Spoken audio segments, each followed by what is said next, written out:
Understanding Embroidery Frame, a guide for English learners. Hello, everyone. Today, we're going to explore a fascinating term in the English language, embroidery frame.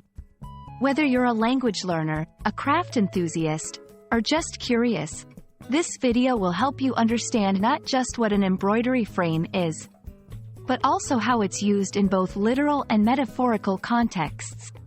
So, let's dive in. An embroidery frame is a tool used in the art of embroidery. It's typically made of wood or plastic and consists of 2 or 4 pieces that fit together to hold fabric taut. This tension allows for more precise and even stitching.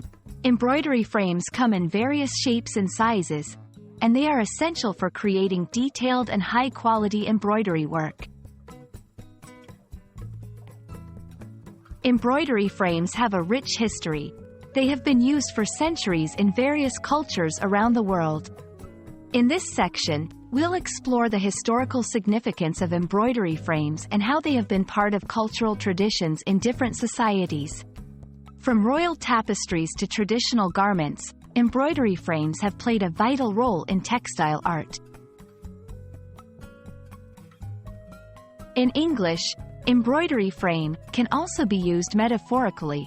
This section will explore how this term can represent precision, structure, or support in various contexts. For example, one might say, her meticulous planning was the embroidery frame for the project's success, implying that her planning added structure and support to the project. Let's look at some common phrases and idioms that involve embroidery frame or related concepts.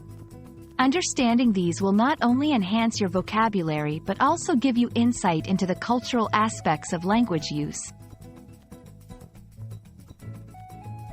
I hope this video has given you a clear understanding of what an embroidery frame is and how it's used in both a literal and figurative sense. Remember, language is not just about words. It's about history, culture, and the many ways we express ideas. Thank you for watching, and keep exploring the fascinating world of English.